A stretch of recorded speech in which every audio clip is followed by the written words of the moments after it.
From ABC News, The Weekend Report, here's Carol Simpson. Good evening. The Palestinian terrorists who carried out Friday's brutal massacres at airports in Rome and Vienna now appear to be linked with Abu Nidal. He's the radical Palestinian guerrilla whose suicide squads are believed responsible for other acts of terrorism in Europe. This word comes amidst threats from Israeli leaders that they will punish those responsible. We have two reports. First, Hal Walker in Rome. Under guard at Rome's military hospital, the wounded and lone survivor among the suspected airport killers, Mohammed Sirham, was well enough to be questioned by Italian investigators today. His revelations linked the Rome attack to a chain of pro-Palestinian violence in Italy this year. The guerrillas used F-1 grenades in their murderous assault that killed 12 and injured 75. They call themselves Martyrs of Palestine. Using Moroccan passports, at least two of the assailants stayed in cheap rooming houses here from early December until the morning of their attack.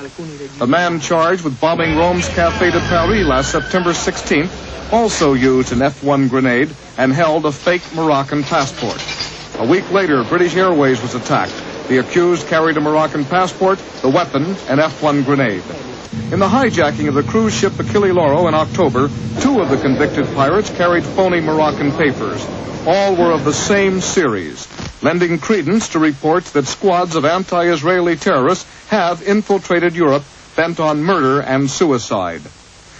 Officially, Italy mourned for the victims of the terrorists today in a service attended by American Ambassador Maxwell Rabb. Tomorrow, the youngest American victim, Natasha Simpson, will be buried here. Her parents, relatives, and friends will attend the service, all trying to understand what part the death of an 11-year-old girl could possibly play in the tribal feuds of fanatical adults. Hal Walker, ABC News, Rome. This is Bob Zelnick in Tel Aviv. Israeli cabinet ministers were briefed Sunday on the Rome and Vienna airport massacres. Political leaders here rejected American suggestions that retaliatory action could endanger the peace process. We are not going to play with terrorists in accordance to what some nice people believe that it should be done. Israel also blames the Abu Nidal Palestinian faction for the airport attacks. Abu Nidal was ejected from the PLO in 1974 after reportedly plotting to murder Yasser Arafat.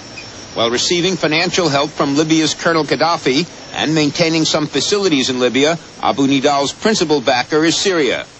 Abu Nidal's bases are located in Syria itself or in Syrian-held territory. Besides striking at Abu Nidal himself, Israeli leaders Sunday night stressed a second option.